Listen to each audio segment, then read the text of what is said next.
Some people are born with the mission of making other people's lives a living hell. This woman, my neighbor, seemed to have been genetically programmed for this purpose.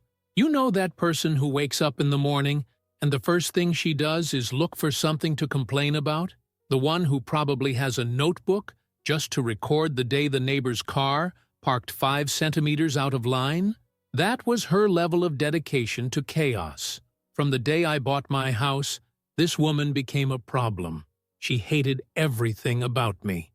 The way I cut the grass, the way my fence didn't match the others on the street, even the color of my curtains became the subject of a neighborhood group. But apparently, that wasn't enough to satisfy her need for absolute control. Her latest fixation? My garden. That's right, a piece of land with a few plants became the woman's new battle against my existence. I've always been the gardening type. Nothing fancy, just a simple garden full of herbs, flowers, and a few exotic plants I've brought back from trips. But, according to my illustrious neighbor, it was a problem for the community. It attracts pests, she told anyone who would listen. Did you know that certain types of plants can hide dangerous animals? She started a campaign against me. First, whispering to the other neighbors about how my garden was a threat. Then, with judgmental looks every time she saw me watering the plants. Until one day, the woman decided it was time to go on the offensive. She called the police. Yes, you read that right. This woman called the police because she didn't like my garden. And I only found out when I saw a patrol car parked in front of my house and 2 policemen getting out, looking like they clearly had better things to do. "Good afternoon. We've received a complaint about your property," said one of the officers, without hiding his boredom. "Your neighbor reported that you have possibly illegal plants growing here." Illegal plants. I stared at them both, trying to process the fact that someone had actually used the police hotline to complain about a vegetable garden. "Can I take a look at your garden?" asked the policeman, already preparing for an inspection that he clearly didn't want to do. I took a deep breath. I wasn't going to argue with the police. I gave way and watched as they walked through my yard, analyzing each leaf as if they were experts in criminal botany. And that's when I saw her, standing on the sidewalk, watching everything, with a victorious smile. The woman was radiant. She looked like a villain from a Mexican soap opera, finally managing to evict the protagonist from the mansion. The police walked around, looked, took notes, and, in the end, found exactly what any rational person would expect to find: a bunch of absolutely normal plants. After a completely unnecessary inspection, one of the officers came back to me. "Well, sir, there doesn't seem to be anything here that violates any laws." Of course there isn't, but she obviously wasn't going to accept this defeat.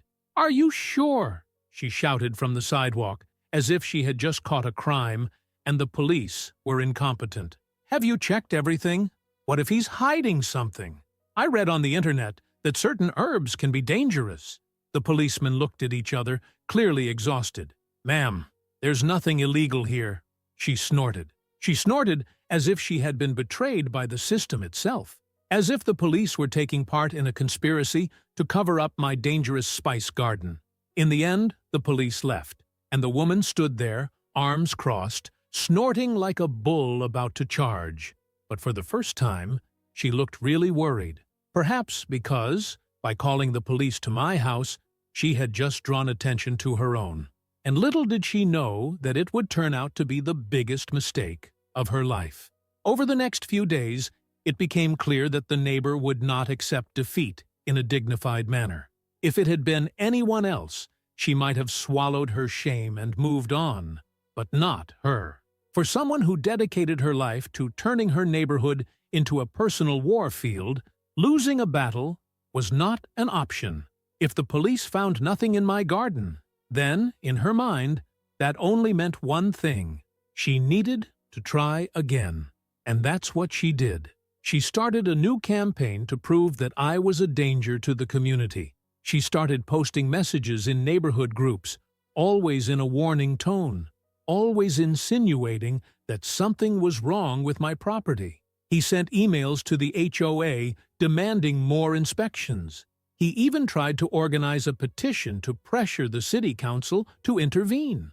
Every day, I found a new flyer in my mailbox, printed on cheap paper and full of misinformation, talking about the hidden risks that certain plants could pose. At first, the neighbors just ignored it. Most people didn't want to get involved in that kind of drama. But after a while, even the most neutral began to get annoyed. Who has time to spread rumors about other people's yards? Why would anyone be so obsessed with a piece of land that doesn't belong to them? And then it happened. The next morning, while I was having my coffee, a black car pulled up in front of her house. It wasn't just any car. It had that air of officiality, of serious trouble. They weren't policemen in uniform, but the two men who got out of the vehicle wore dark suits and looked like they weren't there to discuss petty neighborhood squabbles. She hurried out of the house, trying to force a nervous smile. Sweat glistened on her forehead. Even from a distance, I could feel the tension in the air. I didn't have to listen to the whole conversation to understand what was going on. They had received a tip-off about something suspicious and were there to investigate. And now, for the first time, the neighbor was in the place where she always put others, under scrutiny. They asked her to come in. At first, she hesitated, tried to argue, tried to cajole, but they were firm. Either she let them in willingly, or they would come back with a warrant. She had no choice. The door opened, and the two disappeared inside. The neighbors, of course, were watching. It was as if an invisible field of gossip had been instantly activated. People came out of their houses pretending to water plants, take out the garbage, any excuse to be on the street without looking obvious. Everyone knew that something big was happening. Time passed. Half an hour, 40 minutes, an hour. And then the agents began to leave. But they didn't leave empty-handed. They were carrying boxes. Lots of boxes. From where I was standing, I could read some of the labels stuck on them. Controlled substances. And it was at that moment that I realized it was much, much bigger than I had imagined. She tried to argue. She tried to explain. She tried to point at my house as if I were the real problem. But the agents weren't interested. They were there for a very specific reason. And that reason was inside her house. The whispering started even before the agents left. No one knew exactly what was found, but everyone knew it wasn't good. And as much as the neighbor tried to stand her ground, you could see in her eyes that she had completely lost control of the situation. Over the next few days, the street was different. The atmosphere had changed. The neighbor, once so talkative and full of rules, was now completely silent. She didn't go out for a walk with her dog. She didn't show up at HOA meetings. She didn't stand on the sidewalk waiting for an opportunity to pick on someone.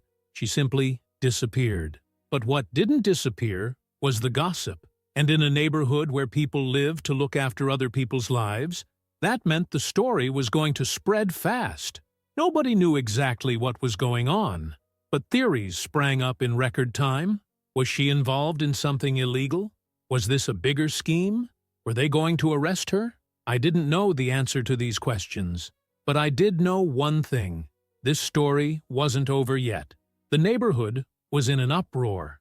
The woman who had always set herself up as the neighborhood's enforcer of morality, the great judge of every detail in the community, was now at the center of a scandal that no one fully understood.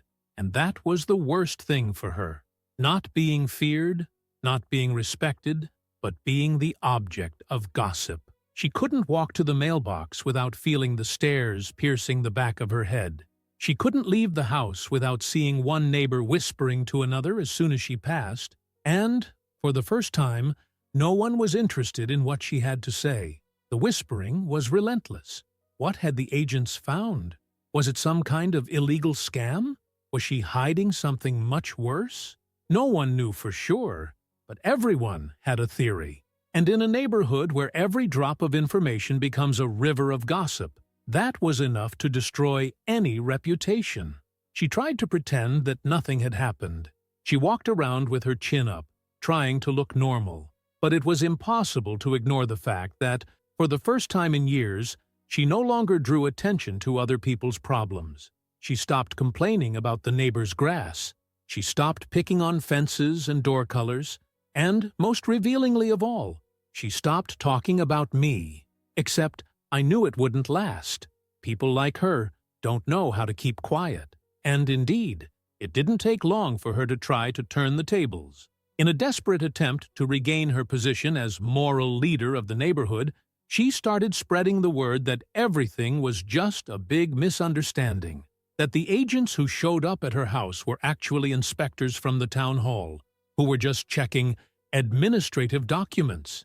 She even had the audacity to suggest that the whole thing was my fault, that I, in an act of childish revenge, had made a false complaint to embarrass her. The problem was that nobody believed her, because, you see, gossip is like fire. If you try to put it out by blowing on it, it only spreads the flames further. And the truth is that nobody cares about explanations when a story is too good to be forgotten. But the final card came in a moment of pure desperation. One evening, I was on the balcony when I heard movement in the street. I saw some neighbors' cars pulling up, people coming out of their houses looking like they'd been called to something important. That's when I realized that the woman was organizing an emergency HOA meeting. It was her last attempt to regain control. If she couldn't quash the rumors, she would try to distract everyone by returning to her favorite pastime, making my life a living hell. I got close enough to hear. She spoke with that firm voice of someone who wants to impose authority. But now she sounded different. There was a twinge of nervousness, of desperation. She said that I didn't respect the rules of the neighborhood, that my property was a problem, that if the HOA wanted to maintain the quality of the community, it needed to take action immediately. Only this time, the reaction was different. Before, anything she said was heard as if it were a divine decree. But now, you could see the weariness on her neighbors' faces. Someone muttered that this conversation was getting old. Another crossed his arms and sighed, like someone who had lost patience, until one of the neighbors, one of the few who has never been afraid to speak his mind, interrupted, "You know what's funny? You always draw attention to other people's problems, but you never explain what happened to the agents who came to your house. It was like a bomb falling right in the middle of the meeting." The fake smiles disappeared. Her eyes blinked rapidly, as if her brain was processing a system error. For the first time, it wasn't her who was in control of the narrative. She tried to explain herself. She said it was nobody's business. She said that people should worry about what really mattered. But the truth was already there, exposed in the air. She had lost her morale. The meeting ended without her getting what she wanted. Nobody voted against me. No one petitioned. What happened there was much worse for her. People simply ignored it. And in a neighborhood where status is everything, being ignored was the greatest humiliation she could suffer. But the real final blow was yet to come. I knew this story wasn't over. The next few days were a real spectacle. The neighbor, once the supreme queen of the neighborhood, now looked like a shadow of her former self. She no longer walked with her nose held high. She no longer surveyed the sidewalk with that look of someone ready to find a new victim. What was once an oppressive presence had now become an embarrassed ghost. And the best part? She knew she had missed out. HOA meetings, which used to be the stage for her authoritarian speeches, now took place without her. The neighbors who once followed her blindly were beginning to realize that maybe, just maybe, they had put too much faith in someone who only knew how to make trouble. The impact of this was brutal. Her word no longer carried any weight. His influence dissolved like a sandcastle hit by a wave. But the universe has a special sense of humor when it comes to people like that. The beginning of the end came on a Saturday morning, when a new black car appeared on the street. This time, it wasn't government agents, but an official car from the HOA itself. Something was happening. And of course, it didn't take long for the neighbors to come out of their houses with ridiculous excuses to observe the scene. This time, I didn't have to go any closer, because soon the truth began to spread like wildfire. The HOA was removing the woman from office. Apparently, Everyone's patience had reached its limit. The last meeting, where she desperately tried to divert attention to me, had been the last straw. It was no longer just about me or the accusations she had made. It was about the fact that no one could stand living under the dictatorship of someone who saw problems where none existed. And what was worse, for someone like her, losing power was worse than anything else. At that moment, the facade began to crumble. The woman who had always been authoritarian, who had always maintained a tone of superiority, now stood outside her own house, shouting. She didn't accept the decision. She said it was a coup, that she was being wronged, that the neighborhood would fall apart without her leadership. But the look on the neighbors' faces said it all. They were no longer listening. She tried to argue. She tried to play the victim. But the truth was too painful to ignore. Nobody cared anymore. And then came the real, final blow. Because while she was trying to regain control, the whispers about the federal agent's visit were still alive. People wanted to know what exactly they had found in her house. And that's when one of the neighbors, the one who always had a special talent for gathering information, dropped a little bombshell. It seems they found things that need federal authorization to be in a house. And that was that. That was enough for everyone to start looking at each other, for the expressions of doubt to turn into something closer to fear. Because it was one thing to be an annoying neighbor, an insufferable rule enforcer, but something illegal? That was a whole different level. The HOA made its decision official that week. She was removed from office and prohibited from running again. The neighbor who spent her days deciding which door colors were acceptable, who liked to fine people for leaving their trash cans in the wrong place for 2 minutes, now had no power at all. And then came the real collapse. Because it's one thing to lose influence. It's another thing to lose your composure. Over the next few days, she simply couldn't cope with her defeat. First, she tried to set up a petition to reverse the HOA's decision. No one signed it. Then she tried to organize a meeting in her own home to discuss the neighborhood crisis. No one showed up. Finally, in an act of desperation, she tried to file a new complaint against me. Yes, after all that, she still tried to drag me along. She called the police again, claiming that I was breaking environmental laws. But the difference between the first time and now was glaring. Before, when she called the police, she did so with the air of someone who knows she's in control. Now she was a lost woman, clinging to whatever crumbs of power she had left. And of course, this time, nobody gave a damn. The police arrived, took a quick look, saw that it was the same ridiculous complaint as before, and simply left without even filing a report. That was the final nail in the coffin. The neighbor who had spent years terrorizing everyone, who had built her life on control and paranoia, was now nothing. And then, one day, without warning, she disappeared. The shutters on her house were closed for days. No cars entered or left the garage. Her dog, who always barked non-stop, was never seen again. Then, one morning, a removal truck appeared in the street. She was leaving. Nobody knows exactly where she went. They say she decided to sell the house and start again somewhere else. They say she went to be near her family. But the truth? Nobody cared enough to find out. And that's how the great villain of the neighborhood disappeared, with no farewell party, no tributes, nothing. When the truck left, the neighbors watched for a while. Then, one by one, they went back to their homes, ready to get on with their lives.